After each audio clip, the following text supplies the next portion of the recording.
एखाद्या क्राईम सिरीजलाही शोभेल अशी murder mystery अहिल्यानगरात उलगडली गेली आहे।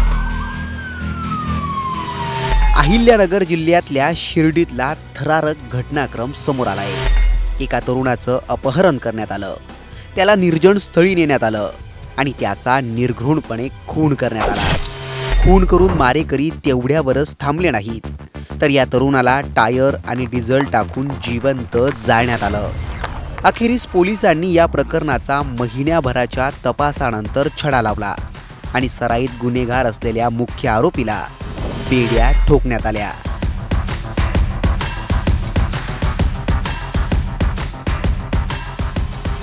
नेमकी ही घटना काय आणि कुणाची हत्या करण्यात आली तेच या व्हिडिओतून सविस्तर जाणून घेणार आहोत।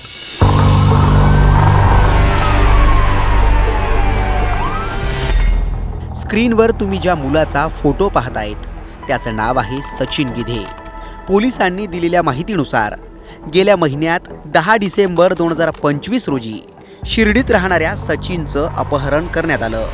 या तरुणाचं अपहरण करून त्याची हत्या करण्यात आली।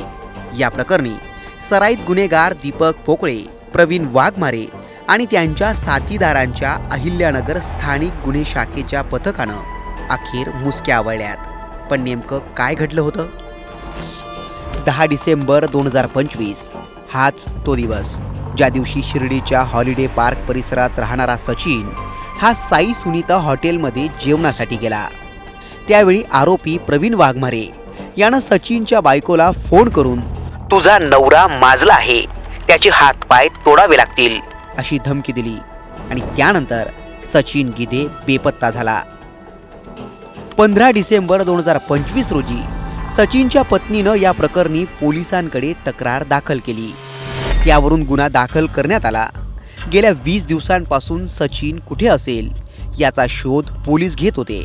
पोलिसांसमोर मोठं आव्हान उभं ठाकलं होतं। पण ज्या दिवशी सचिन गिधेचं अपहरण झालं त्याच दिवशी याच आरोपींनी गौतम निकाळे नावाच्या तरुणाला साकुरी शिवराममध्ये दगडानं ठेचून पाय फ्रॅक्चर केल्याचं समोर आलं होतं।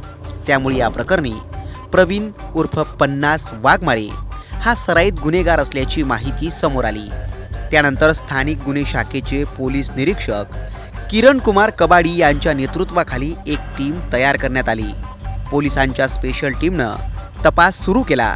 आरोपी आणि त्यांचे साथीदार हे संगमनेरमधील मेंढवन शिवारात लपून बसले असल्याची माहिती पोलिसांना मिळाली। पोलिसांनी संगमनेरमधील मेंढवन शिवाराला घेराव घातला आणि मुख्य आरोपी दीपक पोकळे आणि दरेकर यांना बेड्या ठोकल्यात। अंबादास पोकळे हा रेकॉर्डवरचा सराईत गुन्हेगार आहे। त्याच्यावर अनेक गुन्हे दाखल आहेत। तो वारंवार आपलं ठिकाण बदलत राहतो। पुणे, नाशिक, खारघर, छत्रपती संभाजीनगर आणि मालेगाव अशा 5 ठिकाणी पोलिसांनी त्याचा माग काढला होता। शेवटी 6 जानेवारी 2026 रोजी दीपक पोकळे हा त्याचा साथीदार गणेश गोरखनाथ दरेकर याच्यासह संगमनेरातील मेंढवन शिवारात लपला होता। तिथंच पोलिसांनी मोठ्या शिताफीनं या आरोपीला अटक केली। आरोपींना अटक केल्यानंतर पोलीस चौकशी सुरू केली असता दीपक पोकळेनं हत्येची कबुली दिली।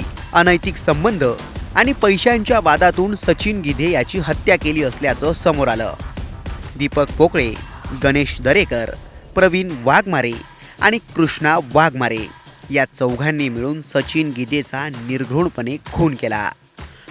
पुरावे नष्ट करण्यासाठी सचिनच्या मृतदेहावर टायर टाकून जाळण्यात आलं। या खुनासाठी त्यांनी विना नंबर प्लेटची 15 लाख किमतीची स्कॉर्पिओ गाडी वापरली होती। ती देखील पोलिसांनी आता जप्त केली आहे। सचिनची हत्या करणारा आरोपी दीपक पोकळे हा सराईत गुन्हेगार आहे। त्याच्यावर मोक्का, खून, खुनाचा प्रयत्न, दरोडा आणि जबरी चोरी यांसारखे तब्बल 17 गंभीर गुन्हे दाखल आहेत। शिर्डी, राहाता आणि कोपरगाव परिसरात त्याची दहशत होती। ही दहशत मोडीत काढत स्थानिक गुन्हे शाखेनं दीपक पोकळे या गुंडाला अखेर बेड्या ठोकल्यात। या हत्येचा पुढील तपास राहाता पोलीस करतायत। मात्र मुख्य आरोपींकडून आणखी गुन्हे उघडकीस येण्याची शक्यता आहे। राहाता पोलिसांनी केलेल्या या कामगिरीबद्दल आणि एखाद्या वेब सिरीजलाही लाजवणाऱ्या या हत्याकांडाबद्दल तुम्हाला काय वाटतं? कमेंट करून नक्की कळवा।